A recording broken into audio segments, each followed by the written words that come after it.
center that will have all the necessary facilities, including further down the road, a chopper that can be used to rescue people who have accidents, who have accidents in Lake Victoria. If we make fishing safe, we can encourage more people to do fishing. And there are other interventions that we are working on as a government to make sure that as we focus on how to unlock the potential in fishing, we are building the necessary infrastructure, human capital support for us to drive that, because it is important, not just for our economy, it is also important for our food security. As you know, we're importing many things and things we can be growing in Kenya, among them fish. Let me say two more things so that I don't monopolize this town hall. The other thing that I am focused on, and it's part of why I came here, is the irrigation potential in this region and the opportunity that we have for rice production, sugarcane production, palm oil production, and many of the other oil crops production in this region. Yesterday, I was in Kuja. You know that project has stalled for the last 7 years, and it was over a small thing. We've managed to sort it out, and yesterday we started phase 2 of Kuja. Kuja phase 1 had close to 7,000 acres.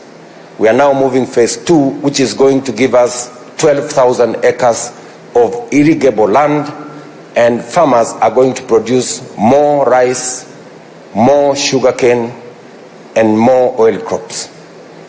Again, that program needs to be expanded in Homa Bay. We need to look at the opportunities we have here in Kisumu. We need to look at the opportunities we have in Siaya. I had an engagement last evening with the leadership from Siaya, and we have agreed on a program on how we are going to do this. I will also, yesterday, be commissioning a rice mill here in Kibos that was built by Lake Basin as part of building the infrastructure to support our rice farming. Because as you know, we spend 500 billion shillings every year to import food into Kenya. We import rice, we import sugar, we import maize, we are importing edible oil, and these are crops that we can grow. These are produce that we can grow here in Kenya, and we need necessary support for us to get our farmers producing. I know sometimes people think it is easier to subsidize consumption. It is my belief, firm belief, that the way to food security in Kenya is supporting production. And that is what I will do. It is the reason why we must also sort out the issues of sugar in this region. And as I gave you my commitment, it is only that there are mischievous people who have taken us to court. Otherwise, we would have sorted out the issues in Chemelil, in Muhoroni, because we must get a new model to unlock the potential of all our sugar mills, all the way from Sony Sugar, Muhoroni, Chemelil, all the way to Nzoia in Bungoma. But I want to give you my commitment that we have now the template on how to do it. Hopefully we manage to get the matters out of court in the next 1 or 2 months, and then we will be on the way to sorting out those issues. You're also aware that we have had, I think, a 20-year tussle over Miwani.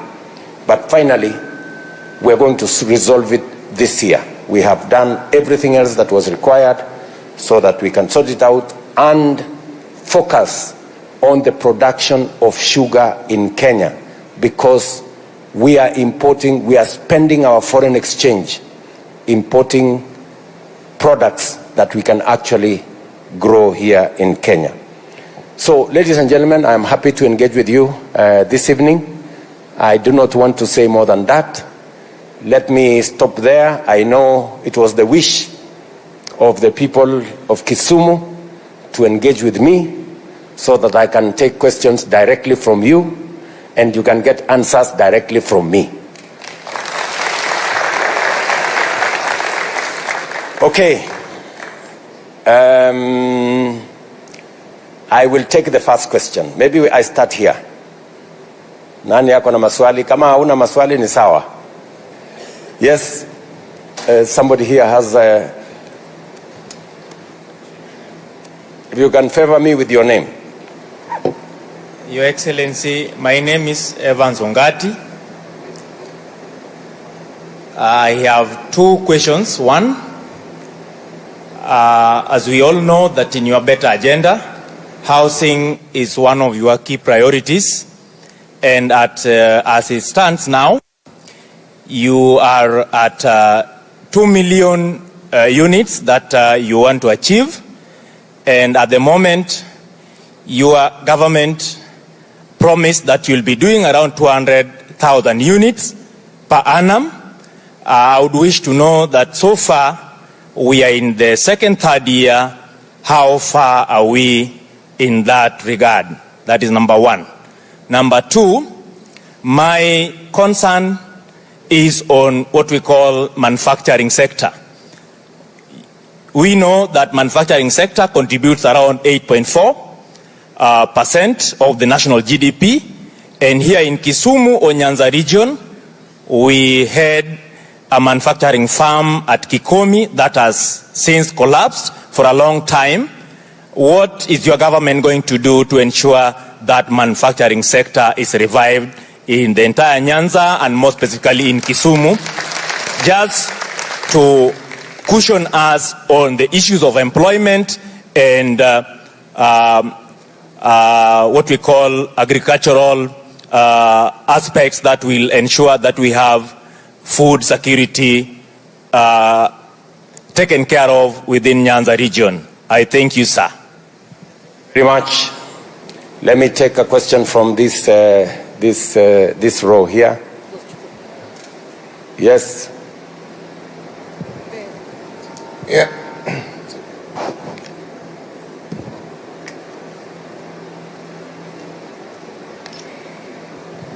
Yeah, thank you so much, His Excellency. Karibu sana Kisumu. Yeah, my name is Dr. Ojijo from Maseno. How does your government plan to address the current challenges that the current new university funding models possess for both lecturers and students, particularly in terms of adequate compensation for academic staffs and salaries and job positions and affordable access to quality of education? Where are we now and why now, Mr. President? I know the question has been asked and you've been answering it severally, but I'm concerned as a lecturer and as a parent, Mr. President. Thank you. Thank you very much. I'll take a question from this end. Thank you very much. My name is Dick Osala. I'm going to ask you a question that relates to development, specifically our roads here in Kisumu.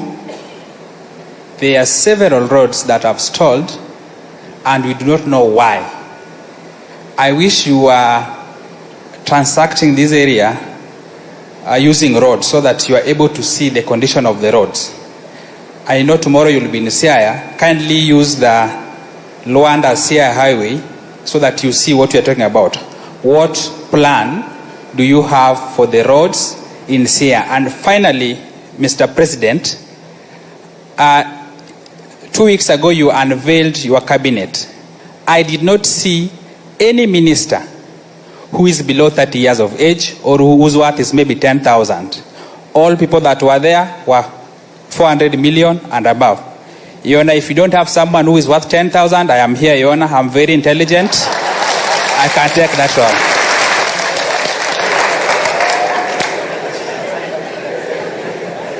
Thank you very much, Dick. Yes.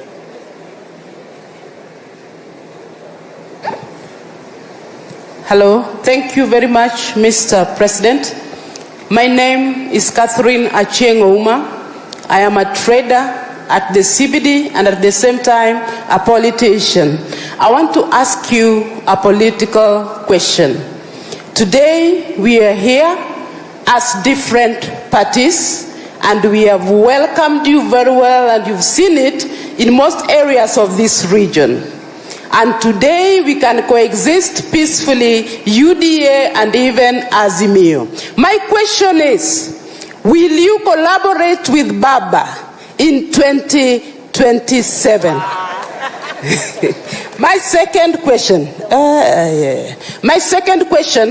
as the traders at the CBD concerning the shipyard area, His Excellency, when the shipyard was being made, thousands of businesses were destroyed. Today, at this moment in time, if you walk around Akambalene, it is a dead town and it is posing a security threat.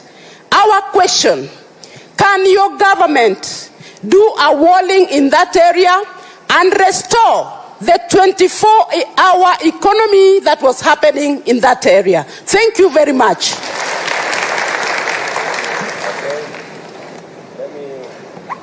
Take a question from here. Thank you very much, Mr. President. My name is Sospita Obungowich. I'm the famous president of the Sufuria Revolution movement. You remember during the anti-government demonstrations about the Finance Bill 2023-2024, it is me who was putting the Sufuria on my head, who you are complaining about. Today, I'm very glad, Mr. President, that we are welcoming you here in Kisumu and feel most welcome. We love you.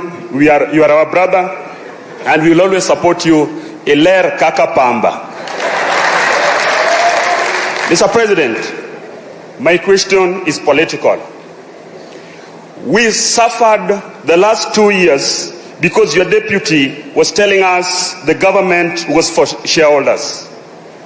With broad-based government, do you still appease the shareholders? 2, Mr. President, as young people, during the demonstrations in 2020, during the demonstrations that was touching on the Finance Bill 2023-2024 and 2024-2025, most youths died during that process. Quite a number have been abducted and their families can still not trace them. Quite a number are still suffering out of the injuries that they got through the police brutality. My question is this: what is your plan? Do you have any form of compensation to the families that suffered during the demonstrations?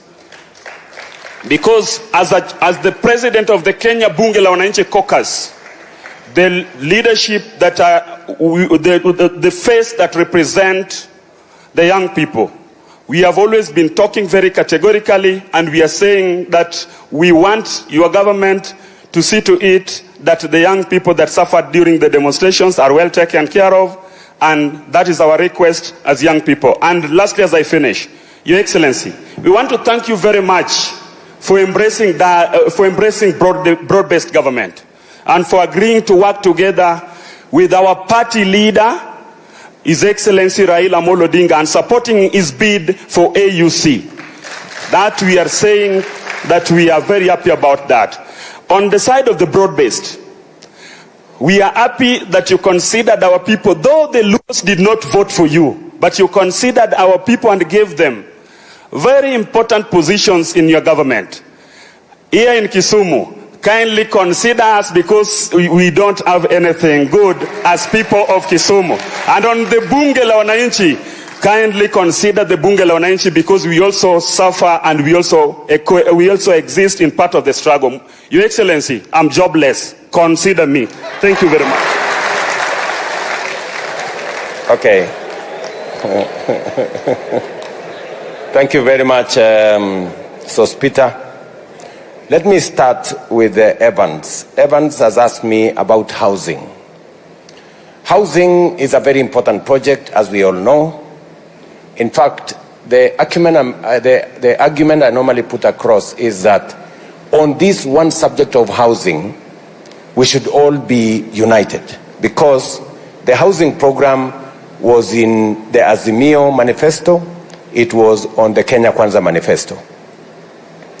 I find it strange that there are people who want to oppose it for the sake of opposing. But I am happy that this program is now underway in many parts of the Republic of Kenya.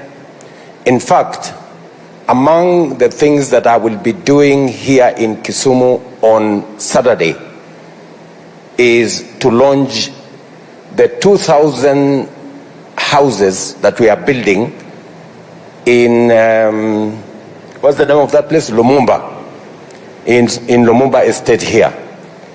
And we are currently, just to give Evans the statistics, we are currently building 108,000.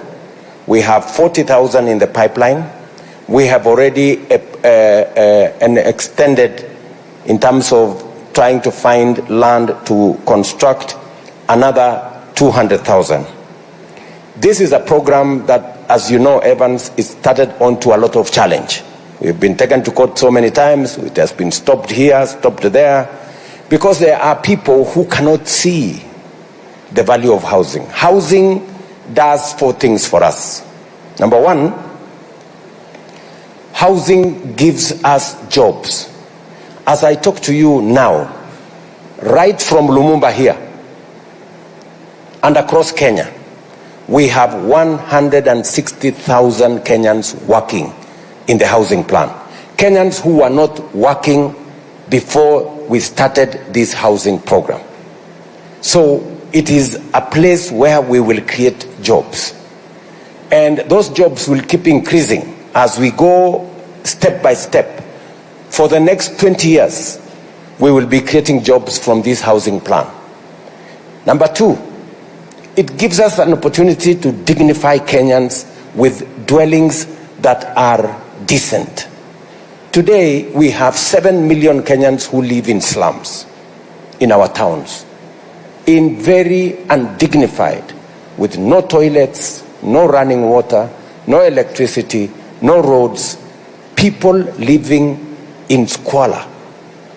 And let me tell you, and as I tell the rest of Kenya, the National Housing Corporation,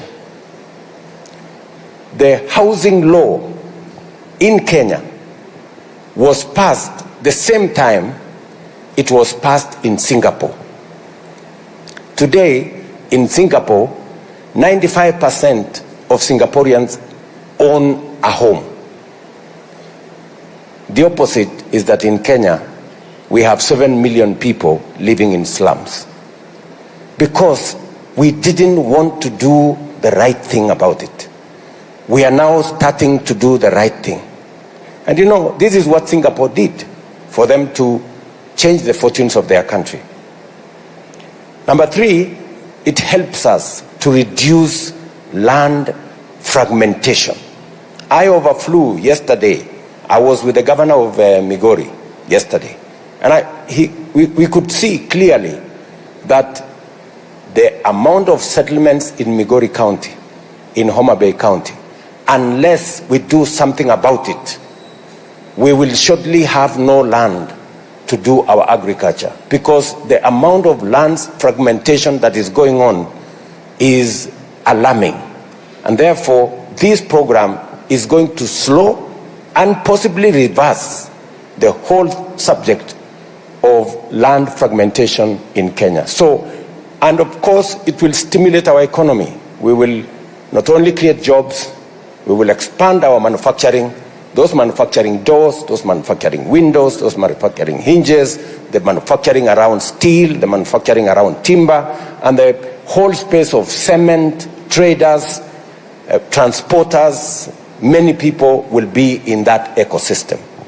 So that is what we are doing in housing, Evans. Number two, you have asked me about another very important subject, manufacturing.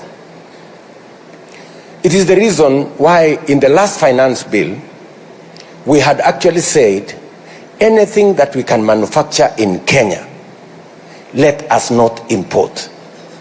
You know, we're just destroying our own country. Because if we become a supermarket for other countries, how will we create jobs locally? It is the reason we are investing more money in cotton. You've just said, given a good example of Kikomi. Kikomi collapsed because all of us went to import mitumba, and so there was no place to sell anything that we are producing locally. So that is the space we must work on. It is the reason why we need, as Kenyans, be bold enough to say the things we can produce in Kenya, let us not import. Let us have duty on things that we can produce in Kenya.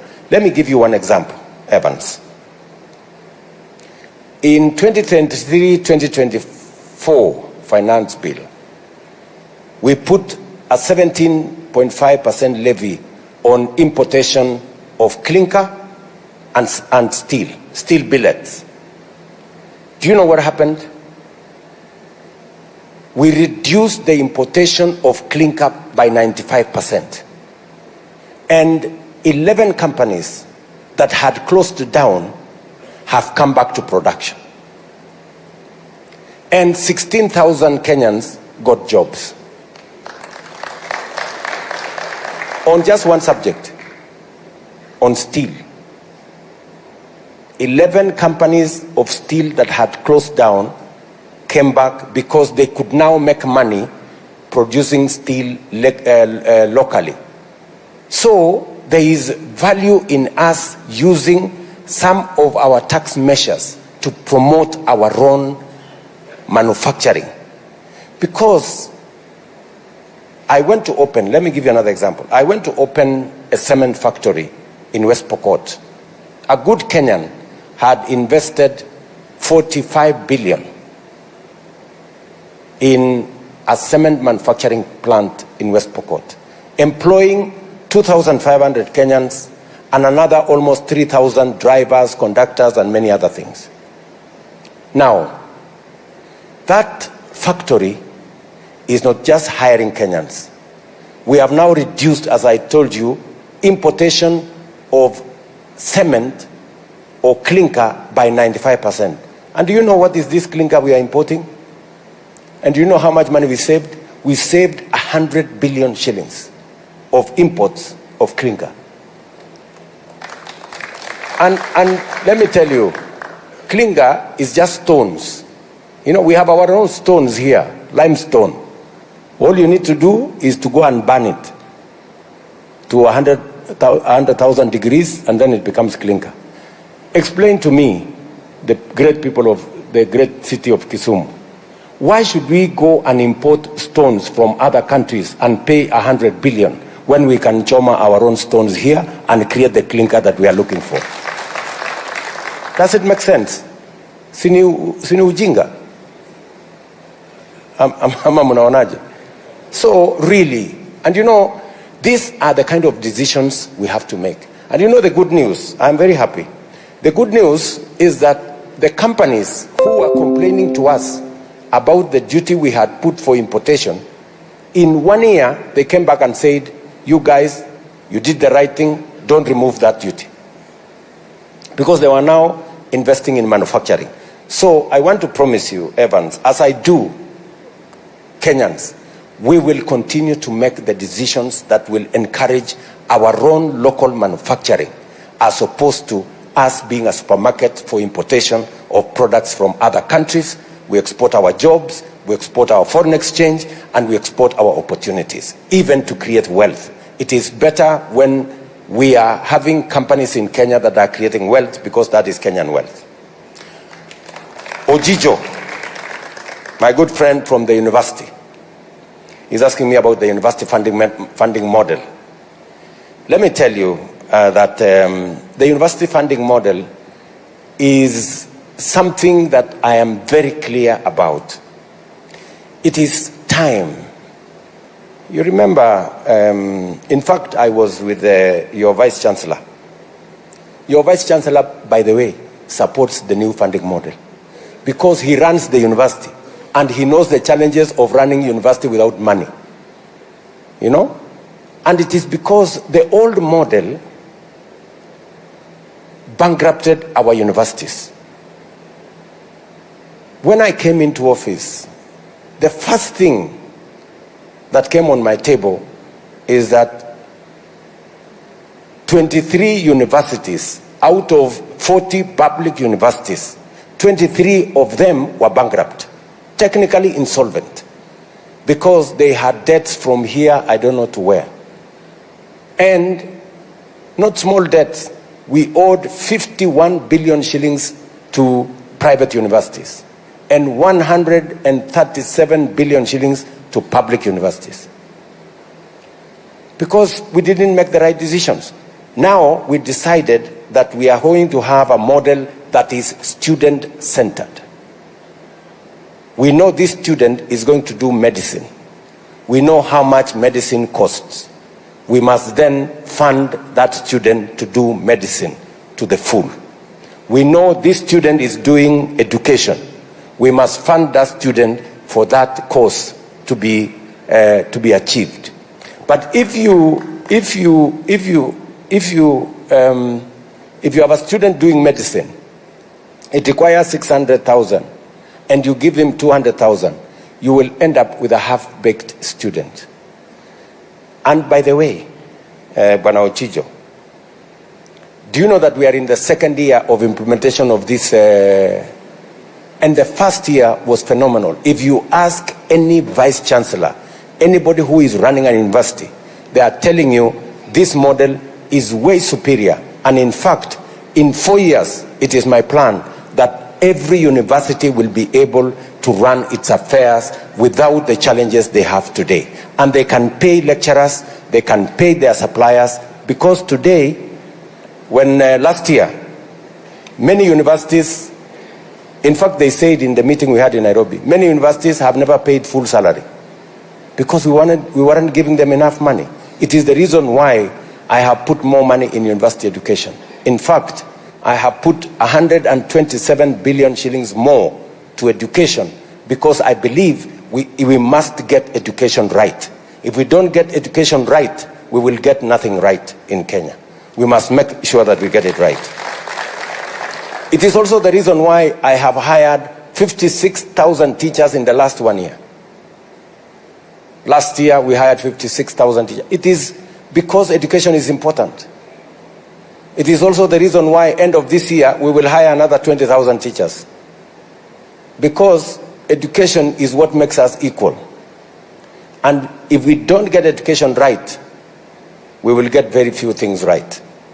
It is very important that I can explain to you in greater detail the university funding model, but I think to a great extent there is a consensus that we have a funding model now, student-centered, that will help us transition from the difficulties our education system, especially at the university, have had into the future.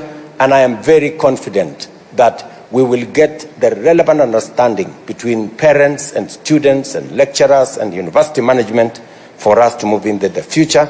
I am happy, Bwana Ojijo, I am happy if you have some suggestions to improve on that model. We are open because we want a good idea that we have to give way to a better idea if you have. So we are ready to engage. Bwana Dick pale ameniuliza mambo ya barabara. It's a very important subject, Bwana Dick. And I agree with you, we have many stalled roads. I want to tell you that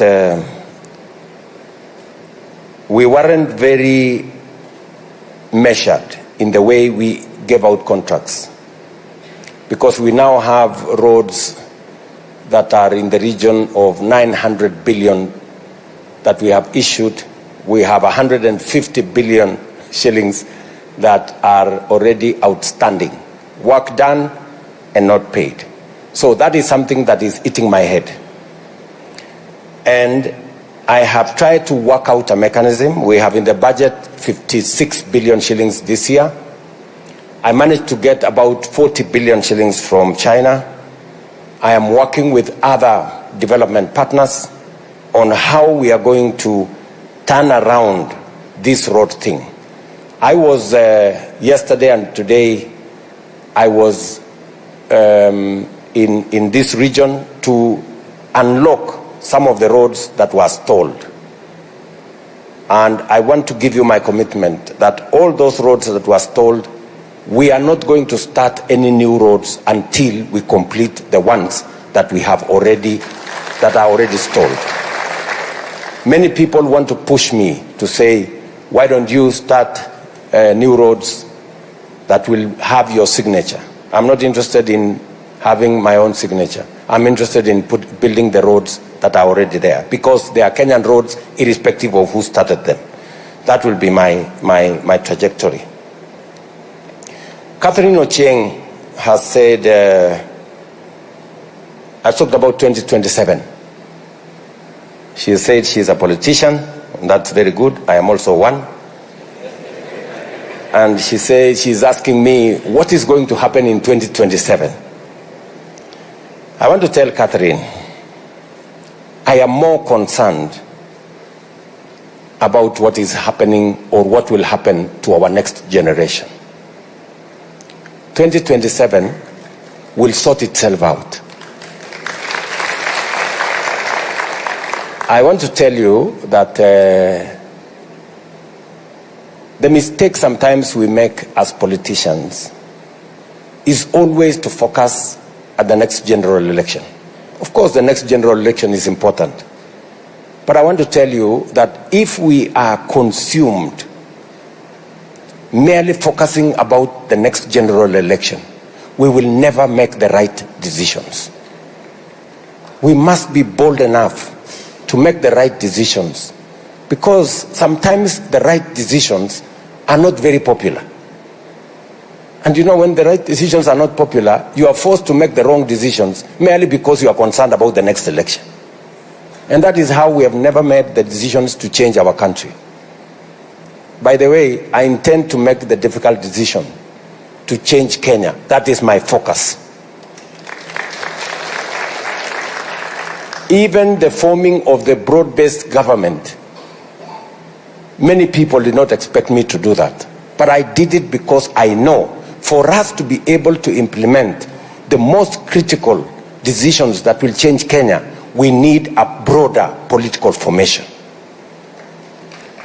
It is important that we sacrifice some space for us to have a broader foundation, for us to be able to do the heavy lifting that will make Kenya progress. I am very clear that 2027 is going to sort itself out. Just watch this space. On the shipyard, I don't have a direct answer on what to do with the shipyard. I have taken the information you have told me. I will have a conversation with the county government so that we know exactly what to do around the shipyard. I do not have the real information now as to what actually became of the 24-hour economy around the shipyard. I know for a fact that the shipyard is an important component of the development of Kisumu as a town, but that should not compromise on the incomes of Kenyans who are benefiting from the space around there. So that is homework for me, Catherine. I hope you don't mind. I can go and do some homework. Yeah? Sawa sawa. And then Sospita. Are you a shareholder?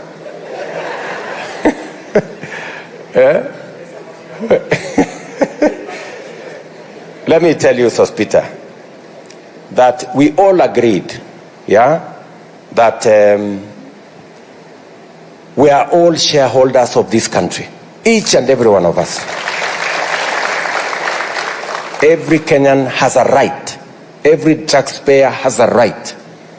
And I want to promise you that we have agreed, all of us, that we must get rid of the politics of ethnicity, the politics of exclusion, the politics that creates divisions amongst us, and that is why I took the earliest opportunity to create a broad-based government, because I believe in the unity of Kenya, and I believe every Kenyan, whether they voted for me or did not vote for me, not only deserves development, but they can also get a position in my government. If it was strictly the people who voted for me, you know, the situation would be different. So I just want to give you assurance. You need to relax. There will be no exclusion on account of how you voted. We're going to move together as a country. On the people who demonstrated, you have told me that there are people who were abducted. My good friend Sospita, I made a commitment to the people of Kenya, and I want to look you in the face, that under my administration, I do not want a situation where a Kenyan disappears. There were days when people were found 20, 30 in the Vayala here, executed. I want to promise you and to promise the people of Kenya that under my administration, there will be no Kenyans in Rivayala or any other river or in any other place. If, my good friend Sospita, and I am here, if there is a family, any family, that their child or their friend or their relative went to a demonstration, whether it is last year or this year, and never came back, I want to know the names, because I will take firm and decisive action. Because as I talk to you today, I don't have a single name of somebody who has been abducted or disappeared. And the Minister for Interior, the PS for Interior is here, Raymond. If Sospita, kama uko na jina, mtu alienda maandamano, akapotea, hajulikani mahali yuko, tunataka jina yake, familia yake wakuje, patia huyu mungwana hiyo majina, we will deal with that situation. Because Kenyans have a right and freedom of association, right? Within the parameters of the law. And no Kenyan should be subjected to any inhuman treatment because of their political persuasion. The other subject you have said is what are we going to do with those who are injured? Again, we are developing a framework, because I made a commitment to the people of Kenya that we are going to consider those who went through, especially the people who died in the demonstrations, how we are going to support their families to make sure that these people are attended to. Again, we are working, the Ministry of Interior is working. I assembled the cabinet the other day. They are working on the numbers, and we will see how we are going to work together on that program. Yeah, I think those are the questions that were asked. I will take another round of questions. I will start now from here.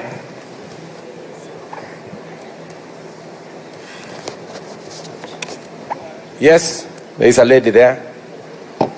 Thank you, Mr. President. My name is Beatrice Amondi, founder of Ziomanadada Foundation, and also the current vice chairperson of the ruling party for this great county. First, I'd like to commend you for listening to the plight of Kenyans that led to the withdrawal of the finance bill. Secondly, on Tuesday, the ambassador of the United States to Kenya, White Man Meg, disclosed that they have cancelled our loan, which is at 131 billion Kenyan shillings. So I'm wondering, Mr. President, what plans do you have for the finance bill? Thank you very much, Beatrice. Can we take somebody from here? Yes, my friend. Good evening, Mr. President, and good evening, Kenyans. My name is Vincent Kabisai. I come from somewhere called Nyalenda, Kisumu East. I have a few questions. First of all, Mr. President, allow me to ask what the government's plans for Harambee Stars when it comes to 2027 AFCON, being that some stadia are still not completed. Secondly, Mr. President, still talking about the Harambee Stars, will we be having a new coach, a local coach, or a coach of an international coach, say Mourinho? Mr. President, besides the infrastructure, which is good for national development, we have something called national discipline.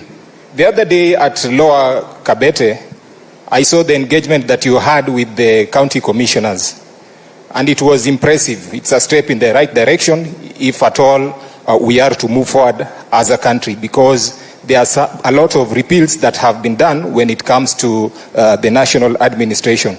So, Mr. President, let me talk about the police. You go to the police station, and nowadays some police stations have turned to become shops. You go to the police station and you are asked to pay, say, 1,000 shillings just to lodge a complaint. It is a grave concern. It is something that I've witnessed, and I think that should not happen. My suggestion is that in the very spirit of having ICT hubs, these police stations should have Wi-Fis and they should have CCTVs. They should have CCTVs, Mr. President. I think that is also a step in the right direction. Talking about water, I know this is it is a devolved function, but water is being regulated by WASREB up there. Lake Victoria is just around the corner, and yet the tariff that Kisumu is using has been repealed. The tariff was revised in 2002 on an incremental tariff. At the moment, for the first 6 units, you realize that Kisumu residents have to pay 83 shillings per cubic meter. For the next 14 units, that is 6 up to a consumption of 20, they have to pay 121 shillings per cubic meter. And then from 21 up to 50, they have to pay, it's incremental. Previously, Mr. President, we used to pay better rates. So the residents are asking, why should they pay so much for water, and yet Lake Victoria is just here around the corner, especially people from low-income settlements such as Nyalenda, Obunga, and Manyata? Thank you very much. Last but not least... No, because we are so many. Thank you. Thank you very much. Let me take one more from this side. Thank you, Mr. President. It is a great honor to stand in front of you today. I think I will be the youngest person speaking after every other speaker. I'm Omolo Victor Otieno from Maseno University. I'm a former president and I'm also University Student Organization Academic Secretary. Mr. President, I want to bring my issue in the line of teachers. Currently, we are seeing a lot of things going on in the teachers sector.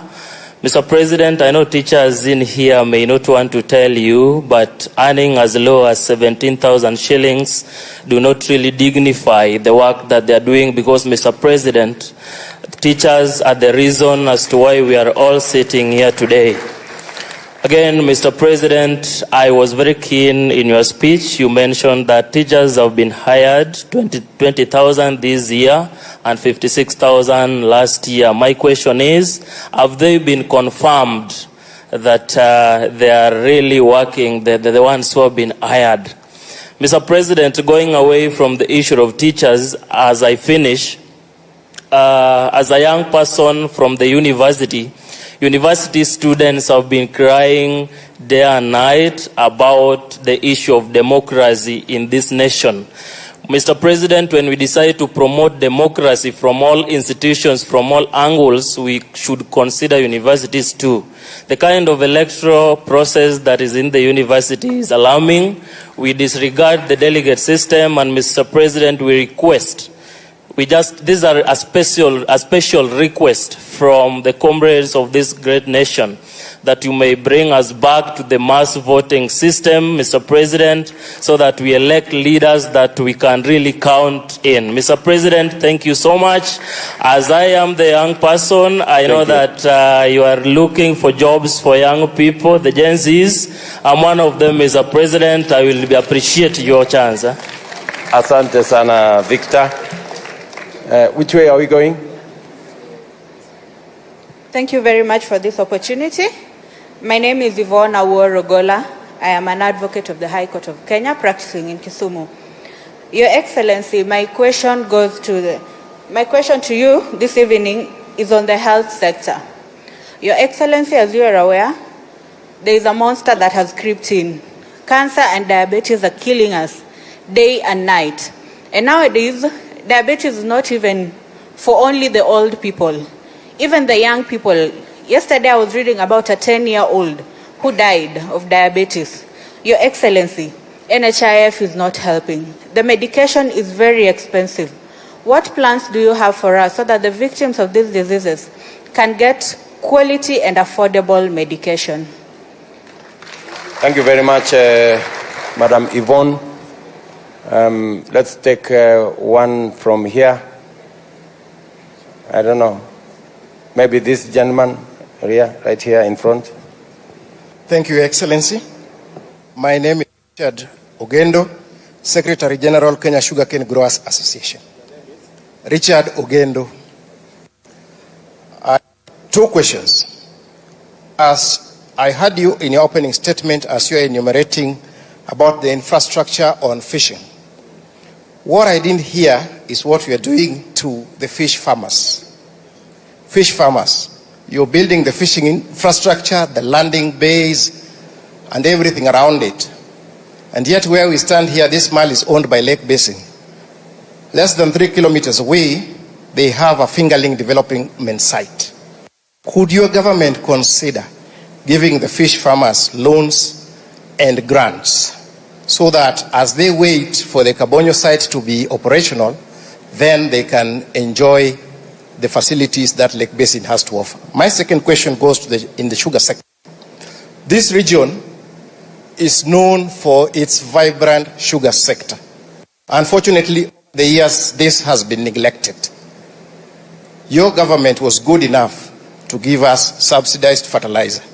Then God was also good enough to give us more rains. So we produced more cane.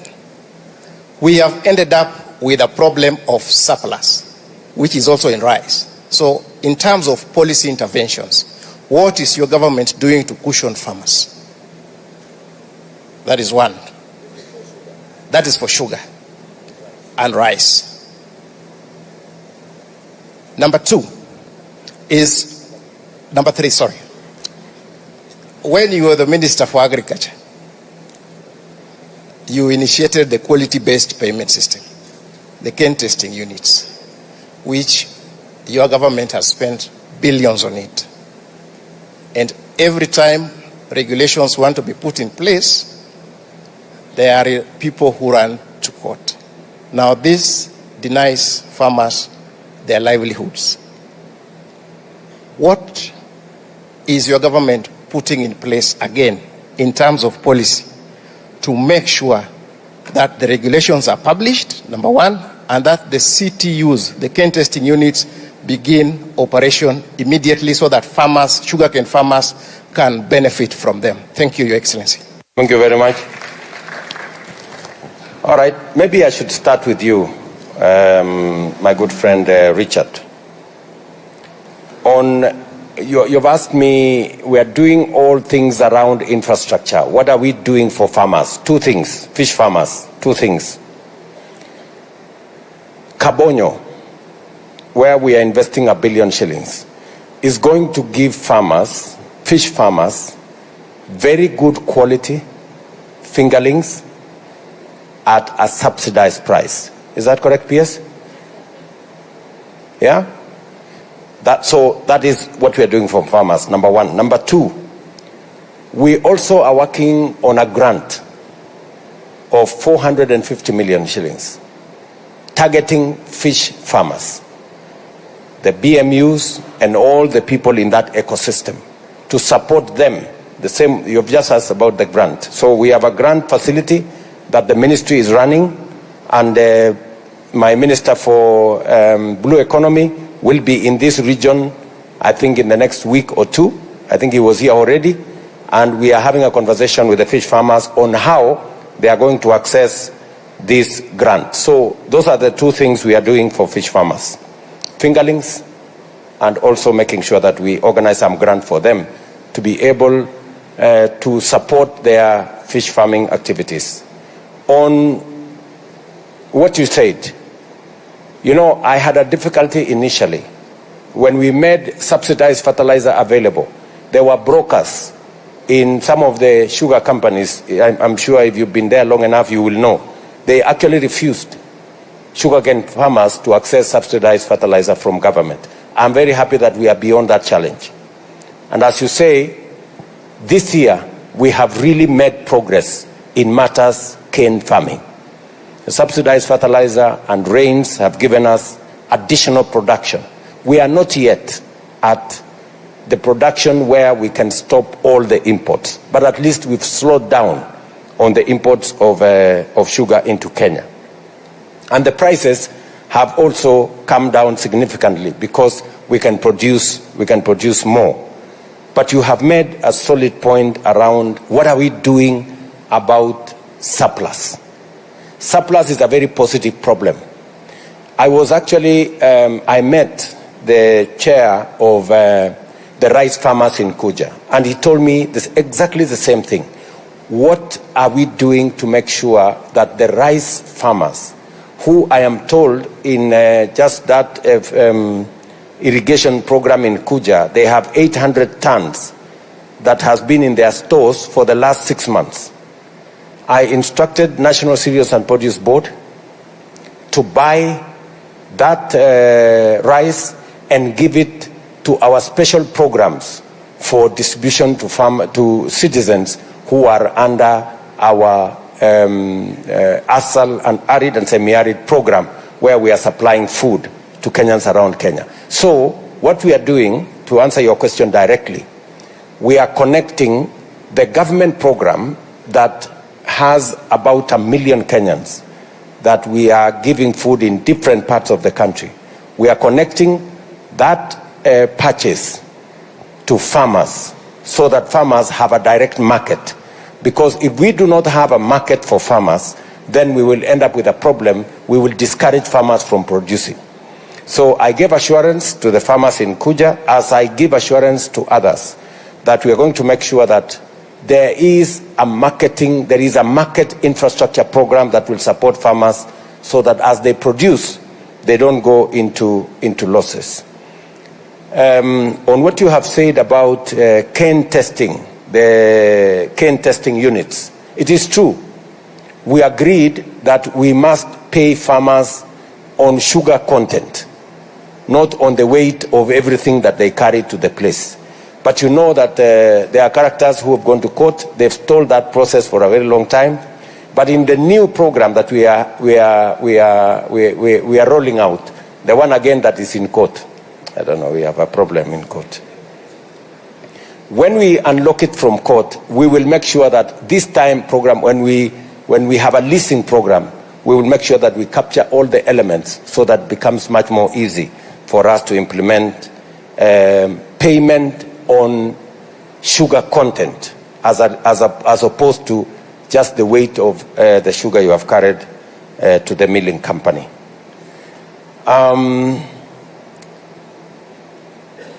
Yvonne Owor has asked me about cancer and diabetes and the chronic illnesses.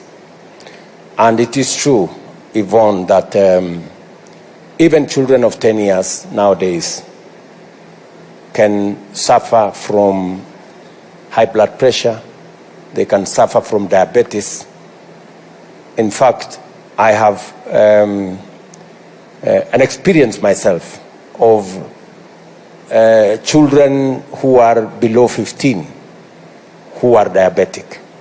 So it is a situation that is real in Kenya today. And you have said correctly that NHIF is inadequate. The reality is that we have to transition. I am very clear in my mind that we need a different health infrastructure. It is the reason why we have changed the law on delivery of health. Parliament has now passed 4 different pieces of legislation that will help us achieve 3 things. Number 1, we want to make sure that level 1, level 2 facilities have adequate medicine and adequate personnel.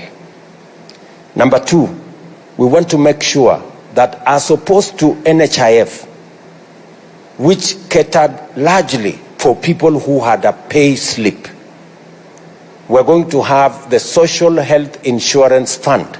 This time round, that fund, it doesn't matter whether you have a job or you have no job. The Social Health Insurance Fund will register every Kenyan. And we will make sure that those who can afford will pay, and those who do not afford, the government of Kenya will pay for them, so that everybody has a health insurance cover. And then number 3, because I told you 3 things. Number 3, we are now going to have, under the new law, we have a chronic illness fund that will take care of diabetes, hypertension, and all the other chronic diseases. And this fund will be accessed by everybody, every Kenyan, irrespective of your financial status. And this fund is contributed by all of us as Kenya, and government of Kenya will top up if there are any gaps. So for the first time in the history of Kenya, people who suffer from cancer, people who suffer from diabetes, people who suffer from hypertension, who today cannot go to hospital, because if you go to hospital, you will get a bill of 1 million, 2 million shillings, 3 million shillings. You sell your house, you sell your furniture, you sell your livestock, you sell everything you have, and you end up in poverty. For the first time, we will have a dedicated fund about chronic illnesses that will be accessed by every Kenyan. That is the new model that we are rolling out as a country. You asked me, what are we doing about it? Bwana Victor, Bwana Omolo, it is true that we have interns as teachers. And let me explain why we decided to go the route of interns. We have a very serious problem of shortage of teachers. In fact, our shortage is in the region of 140,000 teachers. That is the shortage we have in our schools. In fact, yesterday I was in a school in, I don't remember the name of the school. I don't know who. We had a school there. The MP for Nyatike was telling me there was a school, not Agenga, the other school there. He told me there were 200 students with 1 teacher from government. You know, that's how serious the whole thing is. So what did I do? I looked at the numbers and I said, we have 300,000 teachers out there, trained. In fact, some of them are about to go to retire before they get a job. Some of them are teaching in some school, they are paid 5,000 shillings. Yeah? So what did I do? I decided, I said, we have a big shortage of teachers, we have a big pool of trained teachers, and we have schools that have no teachers. If I had decided to hire permanent and pensionable, I would have hired maybe 12,000 or 13,000. So I decided, let me take this big pool of teachers who are unemployed. Let me hire them as interns. I will have sorted out two problems. I will have somebody who was earning nothing or 5,000, now earning 25,000. And I will have a student who has no teacher, at least there will be a teacher in class. With one guarantee, that after 2 years of internship, you will get a permanent and pensionable job. Now, the good news, Bwana Victor, is that all the 46,000 teachers that were interns, I am going to confirm them in the next 2 months. The process, we have given the money for their confirmation. Now Teacher Service Commission is working on the process to confirm all of them. And I want to thank them because they have done a wonderful job. In fact, our education numbers has improved because of the JSS teachers. They have really done a good job. If there are any JSS teachers in this room, congratulations, you guys are solid patriots of the Republic of Kenya. And the whole, and all of them. My assurance to you is that we have provided the resources for all of you to be confirmed. I will get an additional 20,000 interns. I will confirm them further down the road as we make progress. Of course, you know, Victor, that there was a little challenge. Some of the unions wanted to incite teachers to go on a strike on a matter that we have already sorted, because the collective bargaining agreement that was negotiated between between TSC and the teachers, we have already provided money. In fact, I think by today or tomorrow, every teacher will have their salaries, they will have all their arrears paid for in accordance with the CBA that was signed. So there is absolutely no justification for anybody to tell teachers to go on strike. And I must single out NAT for being understanding and agreeing that once we have sorted out a problem, there is no need for posturing. We need to get down to teaching our children and moving forward as a country. Vincent Kapisai, he says, you came from Nyalenda. That gentleman from that corner, Santa Sana. Vincent, plans for Harambee Stars. First, we were privileged to host AFCON together with our East African countries, Uganda and Tanzania. And we are rolling out the infrastructure. The people from AFCON were here. They have confirmed. We have extensive works going on in Kasarani, Moi Stadium. We have extensive works going on in Nyayo National Stadium. We have extensive works underway in Jamhuri, the new 60-seater stadium right there in Jamhuri in Nairobi. All those are on course. We will deliver the stadium that will be used either for the kickoff or the finals in Jamhuri. We will deliver it a year ahead of schedule, or a year ahead of 2027. We want to deliver it by 2026. So, in fact, we're trying to see whether we can do it by December next year. So, it's all systems go for us hosting the game, the AFCON, both in Kenya, Tanzania, and Uganda.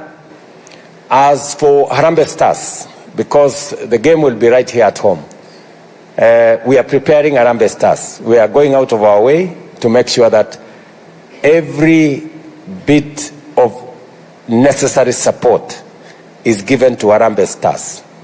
I cannot give you details on whether the coach will be Kenyan, whether it will be Mourinho or whoever. You have some nice suggestions on who you think that should be. But I think that is a conversation that is going on at the ministry.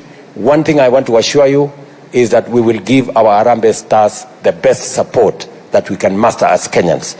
And I want to encourage all of us as lovers of football that we give them moral support as well, and support them so that they can put up a good show in AFCON. As to corruption in police and the rent-seeking in police stations, you're right. We have decided that we are going to digitize all police stations and even make sure that, and I want Raymond, do you want to say something about that particular issue?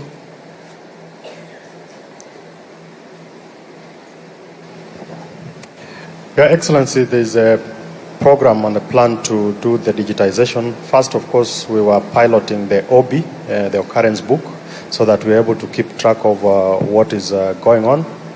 But then there's also the broader police modernization program that we are running that includes equipping and also improving the facilities that they have. There's a proposal that the gentleman has on the CCTVs. I think even in the major cities as it is in Nairobi and Mombasa, we already have that going on to help the police man the streets, but also for accountability on the part of the police. Thank you. Thank you very much. As you have heard, we already have a whole program around, first, the famous OB, occurrence book, where when you arrive at the police station, that is where your report is entered. We want to make sure that that is digital, so that we can, from every place, we can know what is happening where, and reports don't disappear, or pages of the OP don't disappear. So that is, but you have a solid suggestion on making sure that we digitize that phase and deal with the matter of corruption. It is true that there is serious both impunity and this is something we must deal with as Kenyans. And you see, it is also important for us to say there are people who actually actively induce policemen with money. I think it is time, even us as Kenyans, we stopped the culture of bribing policemen. Because sometimes policemen cannot resist the offers that are being made and advances on them. So this corruption thing, we must deal with it from all angles. We must make sure that we take action on the police that ask for the money, and Kenyans who give money must also be told they are part of the problem. And I don't know who is going to tell them. We need to tell ourselves as a people to stop that culture. And then you have talked about water. I may not be competent to answer about the water in Kisumu County and the payments and how much it costs. But broadly, what I can tell you is that we have a program on delivering additional water. We just succeeded in delivering additional 140 billion liters of water to Nairobi County, a program that has been on the works for the last almost 8 years. That program has now been delivered. It is also my intention, and yesterday we had a conversation with the county of Kisumu. We have a big dam here called Koru-Soin Dam, which is part of the infrastructure we want to use to deliver water that will assist in making sure that we have additional water in this great city and the environs. So the big plan is to supply as much water as possible. That way, when we have enough water, it becomes easy to moderate the costs of water.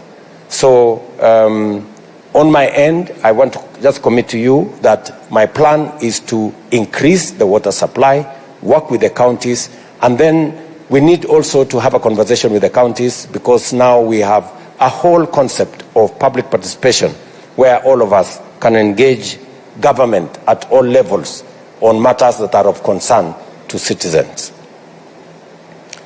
Let me finally speak to Beatrice and Beatrice has said, what are we going to do about the finance bill?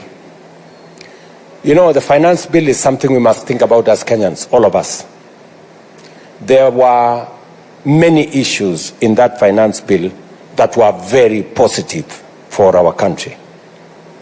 And we are having conversations with different partners. We are having different conversations with different partners.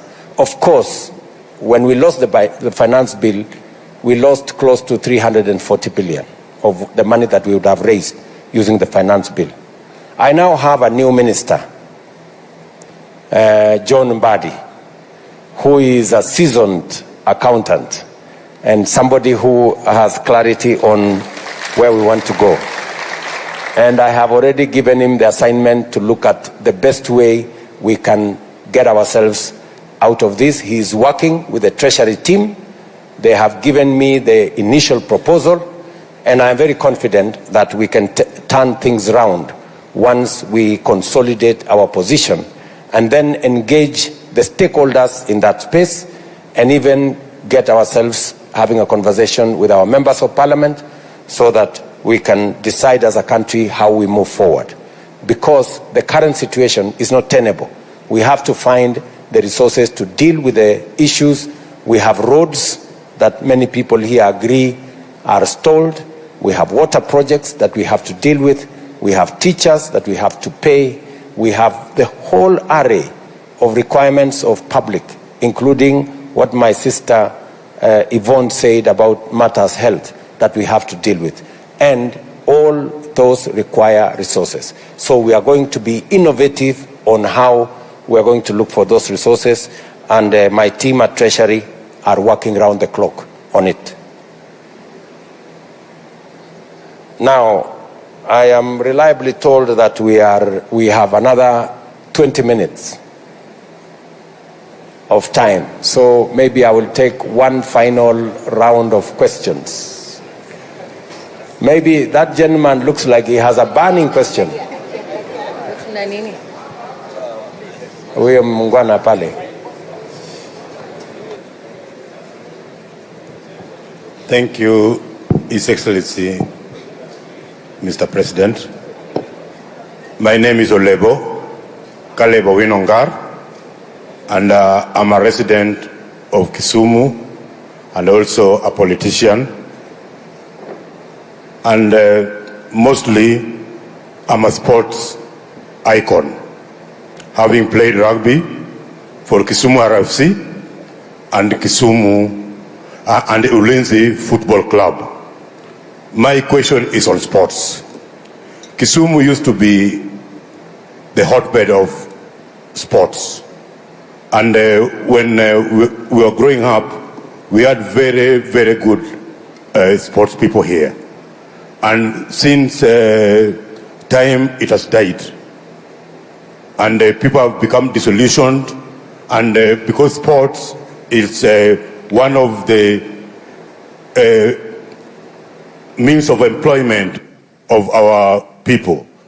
During our time when we were in sports, very many people got the opportunity to go abroad and play in Australia, in USA, in all those places, in India. We had hockey, we had volleyball, we had basketball, very brilliant players. Nowadays, it's dying. So I don't know what the government will do to revive sports and give us employment. Another question is about our infrastructure. Indeed, infrastructure, when I talk about infrastructure, I'll talk about roads, I'll talk about water, and I'll talk about electricity. We have here, even in Riyadh here, we don't have roads, we don't have water, we don't have electricity. And even in my home area, Karachuonyo, I don't have a road, I don't have water, I don't have electricity. What are you going to do about that? Thank you. Thank you very much. Thank you very much, Caleb. Let me just deal with Caleb first so that I can move here. Bwana Caleb, on sports, you're right that our sports is not in the place where it should be. What are we doing? The first thing I did last year is that I gave instructions that the sports fund, which had been cannibalized and made to support other things. In fact, the sports fund, only 40% of the money was going to sports. 60% was going to other things. So last year, I changed the policy and I said the sports fund must only support 100% matters sports. That's number one, in order to raise resources for our sports. Number two, you have said, what are we doing about sports? Now we have resources. And in fact, I was reading today, there was an issue in Parliament where Parliament was concerned about our sports academies. For us to be able to raise the quality of our sports, because it's becoming scientific and it is becoming competitive, we have to have sports infrastructure.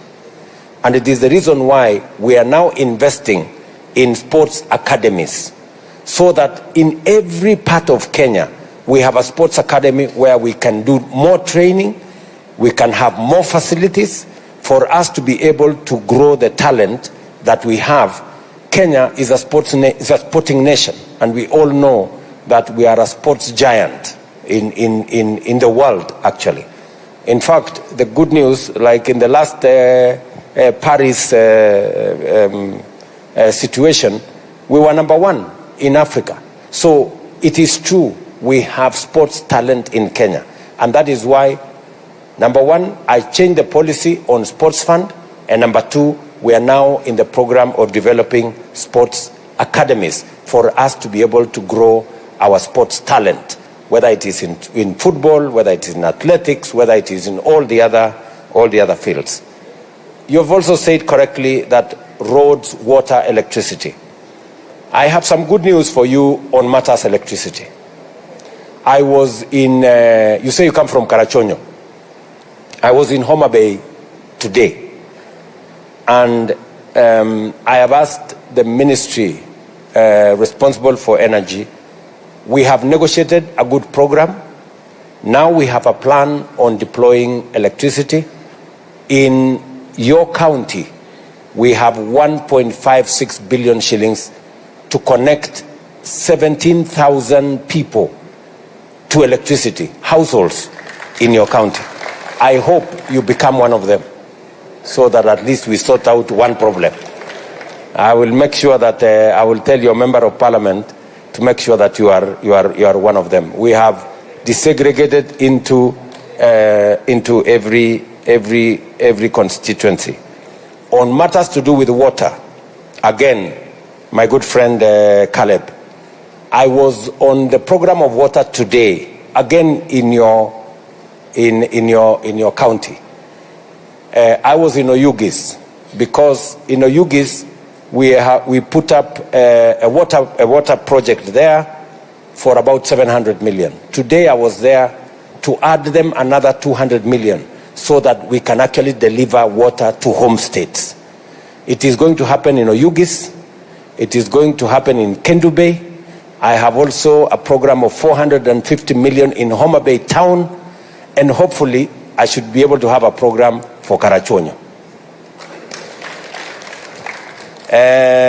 On the roads, again, today I was in Homa Bay. Let me use your county.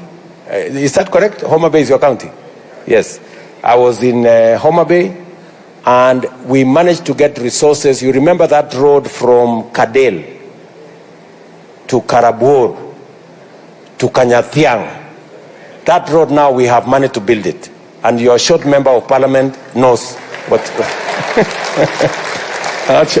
That short man, he's been on my case.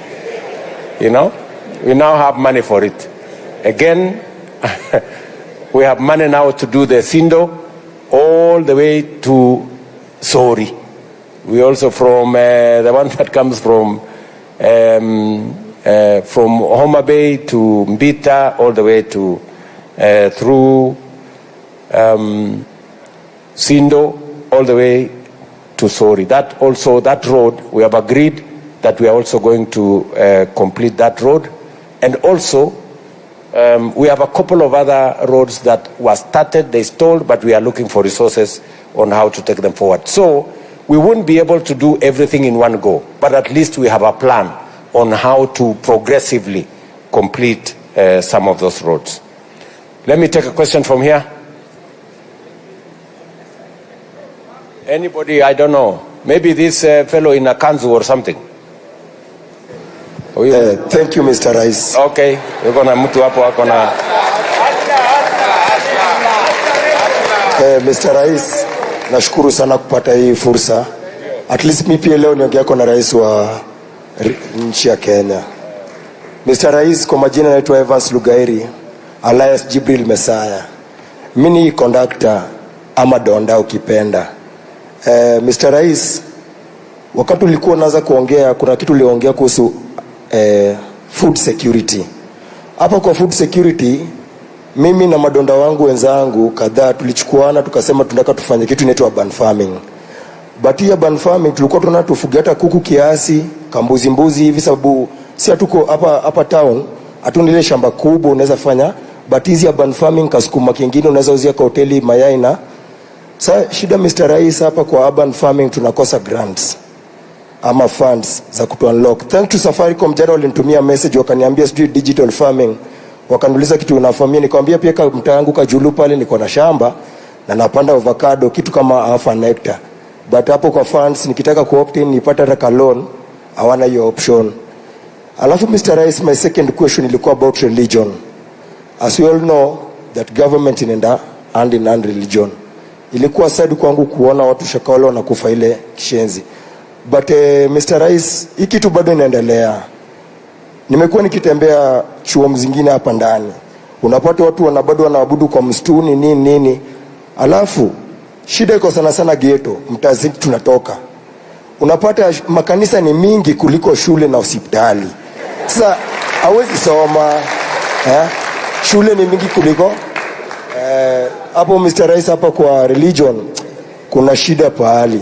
Alafu ya mwisho kabisa Mr. Rais, mimi sikusoma, lakini ukinipatia kazi tachapa vile inafaa.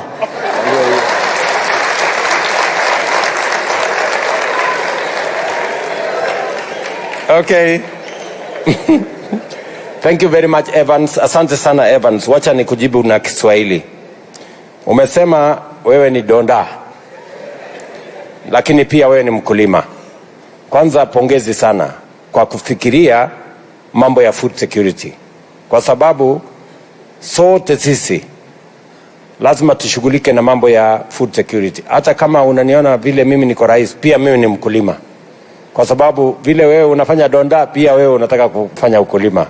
Lakini umesema ya kwamba ungependa tuwe na vile ya kuwasaidia kufanya hiyo urban farming, and you are very right. Hiyo urban farming inaendelea in many parts, lakini hatujakuwa na mpango kamili ya support ya urban farming. Farming is a devolved function. Sasa hiyo farming iko chini ya makaunti, lakini I will take it up. It is a challenge umenipatia kwamba tunaweza kuwa na mpango gani ili kusupport food security. Tuwe na mpango ya kusupport urban farming. It's an idea you have put in my mind. I will have a conversation with the counties. Nitakuwa na mazungumzo na counties tuone vile tunaweza kuwapatia support. Haya, hapo kwa religion pia umesema kuna ghetto, makanisa ni mingi kuliko shule na hospitali. Na unasema kuna watu wengine wanaabudu kwa kichaka. Karibu kama iwe kama ya ule mtu ule wa Shakahola. Na ni kweli hiyo Shakahola ilituletea balaa, lakini vile unajua nimeshapatiwa report ya mambo ya vile tunaweza kufanya kazi na makanisa zetu na tuweze kuwa na taratibu ambayo watu wachache wasitumie dini kulete mambo ambayo inaweza kuleta maafa ama kuleta mambo ambayo yanaweza kuumiza Wakenya.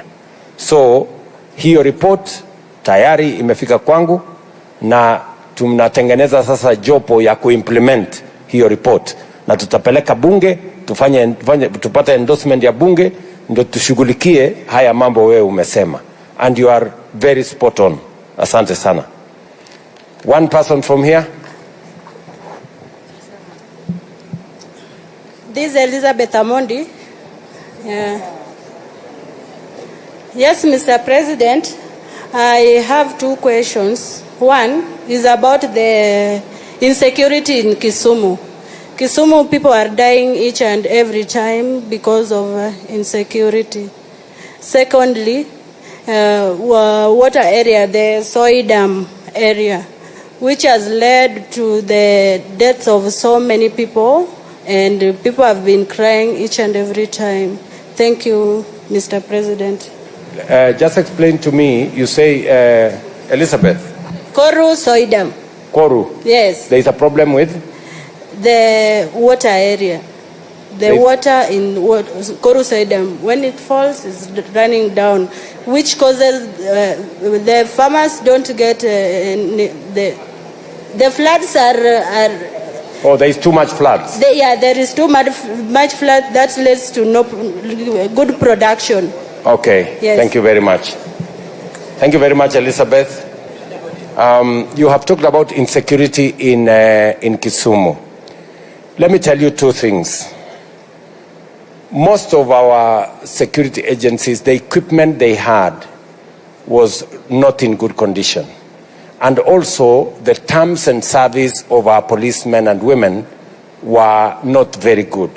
So what I did last year, I put together a task force under Maraga because we were having rampant issues. Some of our policemen and women were committing suicide because of the way, the conditions they were working in. Some of them are living in very bad situations.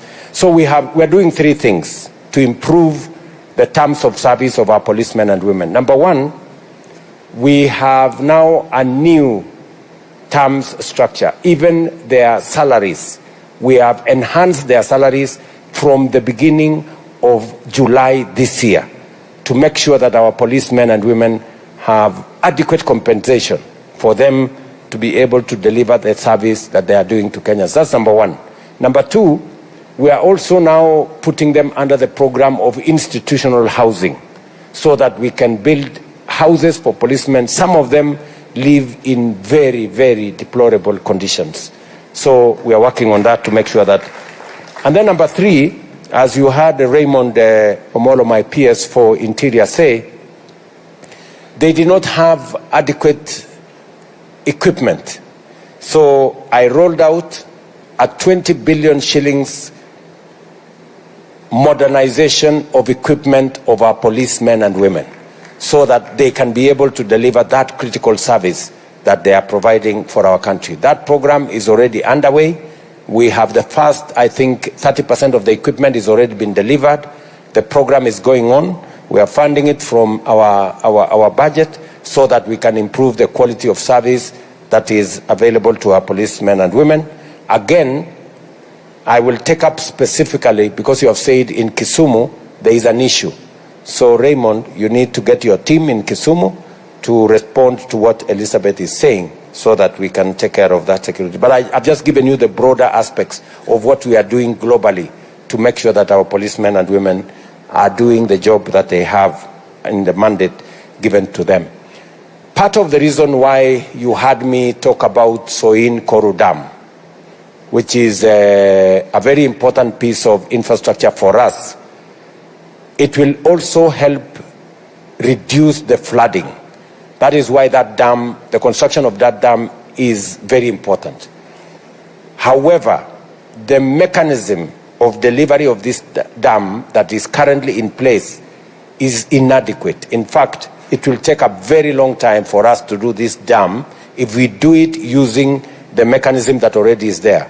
So I have agreed with leadership of the county of Kisumu. I had a long meeting with them yesterday, with Professor Nyong'o and the leaders from Kisumu, and we agreed that we are going to change the model of construction of this Soin Koru Dam for two reasons: to stop the flooding that is destroying crops on the lower side, and number two, to make sure that we have enough water. We can harvest that water and use it for good cause and bring it to Kisumu and other areas. So that's what we are doing. One question from these good people. There is this gentleman. Yes, my friend. Thank you, Excellency. My name is Jayesh Patel. I manufacture mattresses and water tanks. I'm an industrialist in Kisumu. The first point is basically about power.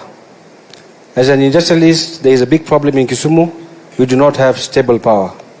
If you want more industries to come to the Kisumu County, the power must be stable. Otherwise, you cannot get investments. Now, nationally, I have 2-3 things to say. The bank interests have really gone up.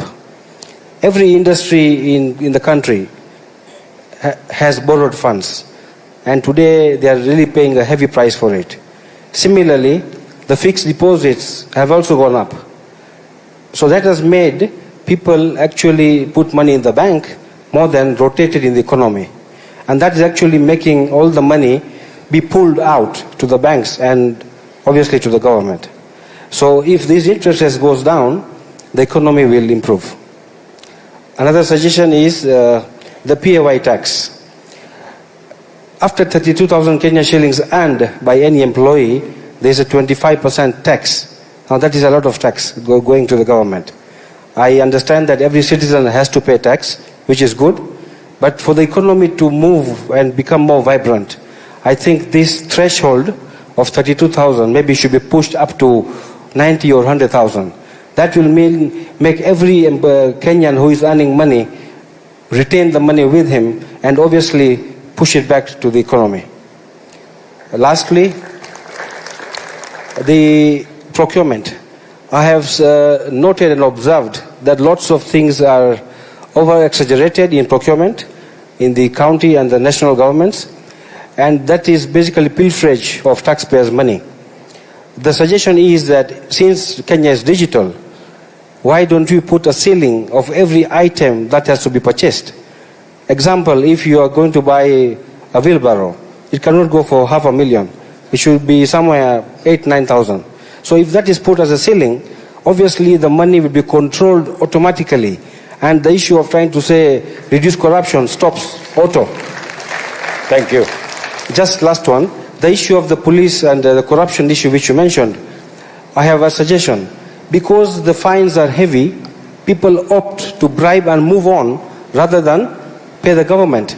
If the charges are reduced, say to 1,000 or 2,000, people will obviously pay the government and then also improve.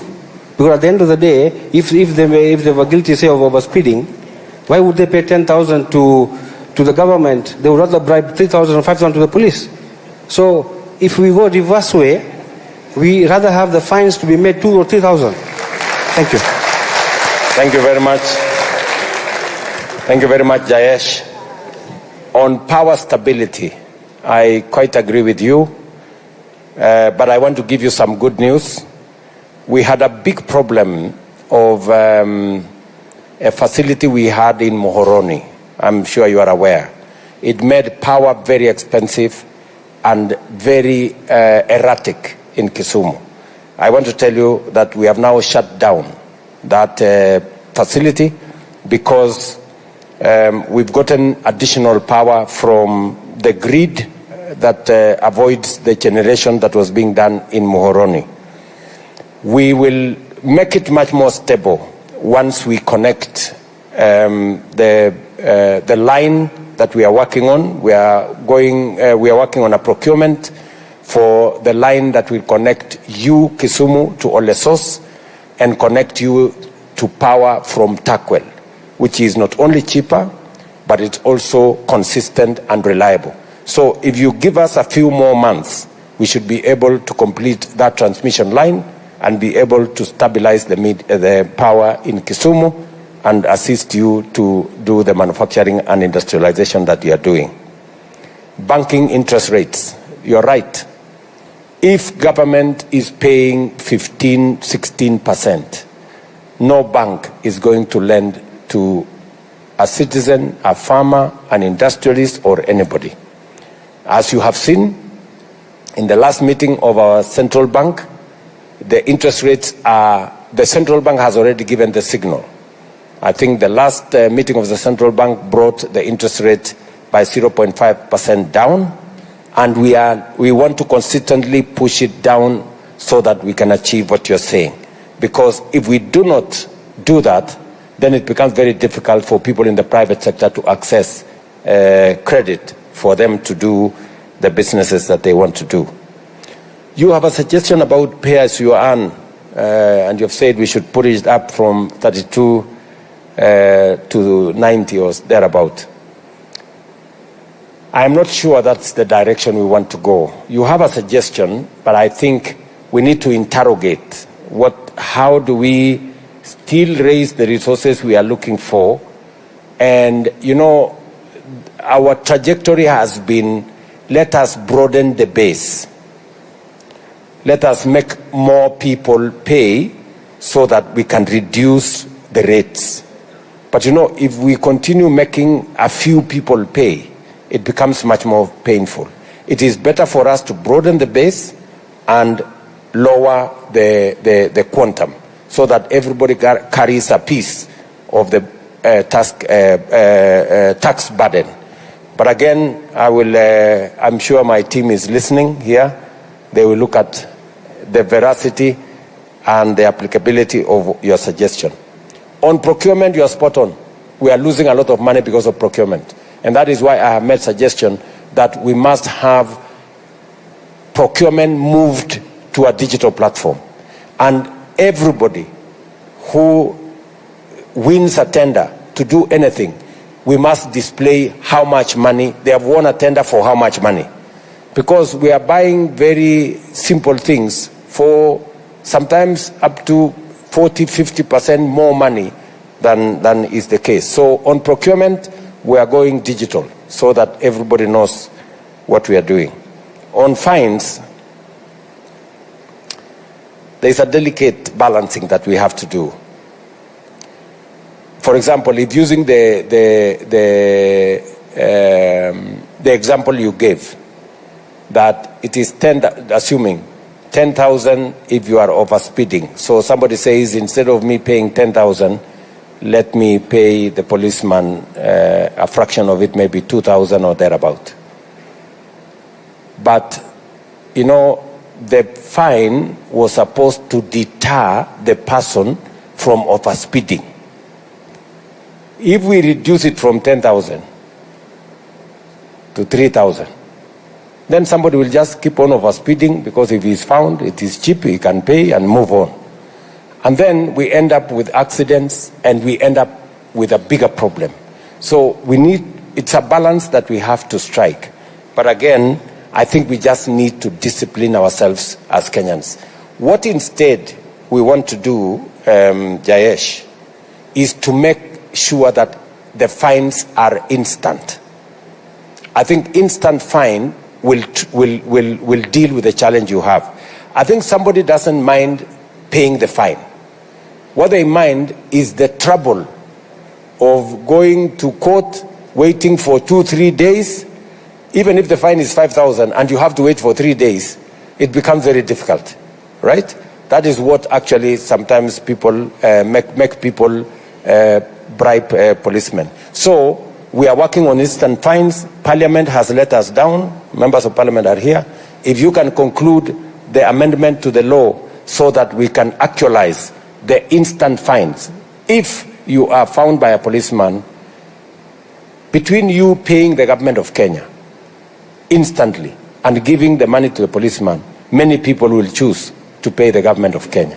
So when we do instant fines, I think we will go a long way in treating the problem, Jayesh, you have said. Let me take the last shot from this end.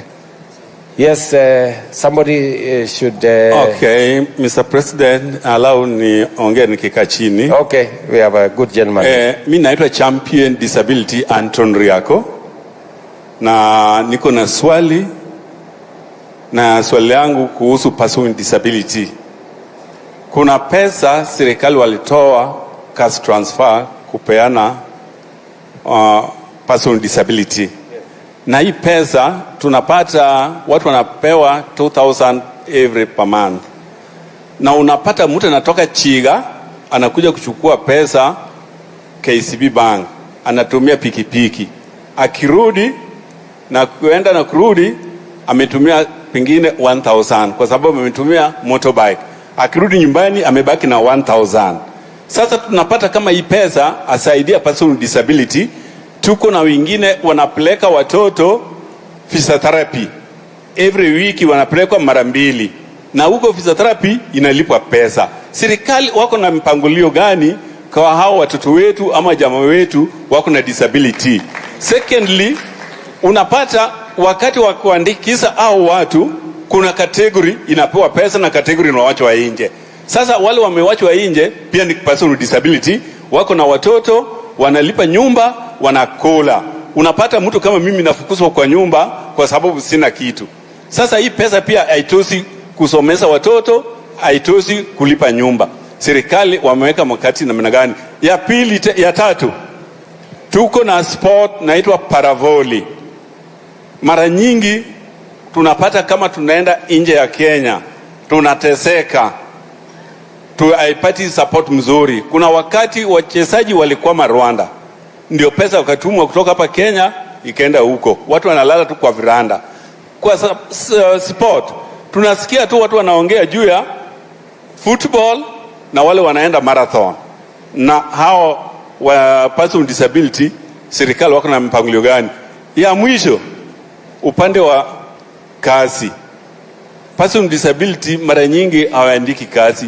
Ukienda huko wanaangalia tu crutches, wanasema wewe hakuna kazi unaweza pata. Na serikali wako na mpangilio gani? Na sisi pia tunalipa ushuru. Mtu asikudanganye mimi silipo ushuru, kwa sababu nikienda supermarket vile wewe unanunua mkati shilingi 100, mimi pia nanunua hiyo mkati shilingi 100. Sasa upande wa kazi, kama mimi siwezi kuandikwa kazi, tafadhali mtu kama mimi, hii ball nimeweka kwako, unichukulie watoto wangu uniandikie kazi, ndio mimi nipate njia ya kukula. Asante. Pengine utasema mimi ni mzee. Mungu akubariki. Karibu Kisumu. Asante sana Anthony. Kwanza Anthony, umeongea vizuri sana. Kweli wewe ni champion. Nimekusikiza vizuri. Wacha nikueleze mambo matatu. Wakati wa campaign nilisema hivi. Nilisema hiyo pesa ya cash transfer miezi 4 ilikuwa inalipwa saa zingine baada ya miezi 6. Ni kweli ama si kweli? Nilisema hiyo pesa, kwa sababu wale watu wako kwa cash transfer ni watu walemavu, wazee na orphans. Nikasema kabla mshahara ya rais haijalipwa ama ya any public servant, kwanza tulipe pesa ya watu wa cash transfer. Mimi nataka nikueleze ya kwamba sasa nikiongea na wewe, pesa ya cash transfer is paid at the same time na pesa yote ya wafanyikazi wengine wa serikali. Ile maneno ya kungojea miezi 2, 3, 4, 5, 6 nilikomesha. That is number 1 and you can confirm. Jambo namba 2, umesema ya kwamba hii pesa, kwa sababu sio pesa nyingi, kama mtu anatoka sijui mahali gani mpaka akuje mpaka kutafuta KCB, nilisema ya kwamba sasa hiyo pesa tutakuwa tunalipa kwa M-Pesa. Wewe ukiwa nyumbani tunakutumia pesa yako, hakuna haja ya kupanda pikipiki. Sijui if the PS for citizen services is here, social service, social protection. Motari is not here. We've begun that process, and I think we've begun with orphans. I want to promise you before the end of this year, huyo mtu ambaye anakuja kutafuta pesa yake hapa KCB hatakuwa anakuja KCB. Tumekubaliana na Safaricom, tumekubaliana na KCB na tumekubaliana na wale wengine wote ya kwamba hiyo pesa sasa tutakuwa tunalipa na M-Pesa. Wewe uko nyumbani, hakuna haja ya kupanda pikipiki, tutakuwekea kwa M-Pesa, wewe uendelee na safari yako huko nyumbani. Ya mwisho, umesema ya kwamba hiyo ya tatu umeniuliza ni ya kazi. Paravoli. Yes, umeniambia mambo ya sports. There was a very sad incident. Kulikuwa na incident moja ilikuwa ya aibu sana. Ni kweli wachezaji wetu wa kutoka ndugu zetu ambao wako na disability walikwama mahali fulani. And I took action to make sure that it doesn't happen again. I just want to give you an assurance that we will treat all our sportsmen and women equally. Kama vile tunachunga wale wanaenda kufanya kukimbia, kama vile tunachunga wale wanaenda kufanya sports, pia tumeambia wizara ambaye inahusika na mambo ya sports, our people with disability should not be treated differently because they are equally Kenyans and they are sports people like the rest. So that one incident was too many for us, and I want to give you my assurance that that will be the case. Watu wa disability wanalipa ushuru kama wengine. I agree with you. You buy stuff just the same way all of us buy. But we have given some exemptions. Tumetoa exemptions kwa watu wa kama ukitaka kununua some of the items, mambo hii crutches we supply free of charge. Mambo ya wheelchairs, we make sure that there are no taxes and we supply most of them free of charge. We have made sure that there are tax exemptions targeting people living with disability. And we will continue to make sure that we keep them in the loop and also attend to them. On the issue you have raised about children, huyo mjamaa ameketi na wewe hapo ni PS wangu wa trade, anaitwa Alfred Kombudo. Utazungumza na yeye alafu atanifikishia habari yako hiyo umesema. Na ni mtu wa kutoka Kisumu Dala, huyo mtu ambaye anaitwa Alfred, yeye ndio PS wangu wa trade. Ananisaidia kwa mambo ya biashara. Nafikiri kwa sababu ya nafasi yangu ya masaa, na mnajua kesho mimi nitakuwa Siaya, na mimi nataka niwashukuru watu wa Kisumu Dala. Nimefurahi sana kufika hapa. Asanteni sana kwa kunikaribisha. Mimi vile tumekubaliana hapa, siasa ambayo tutacheza ni siasa ya kuunganisha Wakenya wote. Na sisi wote vile tumeongea hapa, tumeongea mambo ambayo yanatuhusu kama Wakenya. Kama ni ya disability, kama ni ya food security, kama ni ya taxes, kama ni ya how to move the country forward. We've all talked as the people of Kenya because we are in one country, we have a common destiny, and our unity is going to determine how we move forward as a country. Asanteni sana watu wa Kisumu kwa kuja katika hii town hall. Na nimefurahi sana to answer your questions directly. Kama sija kujibu na ujaridhika sana, I will have another opportunity. You can again give me another chance to answer your questions. Otherwise, asanteni sana. Nyasaye okwedhu. Mungu awabariki sana. Thank you very much. Ladies and gentlemen, can we stand up and give His Excellency a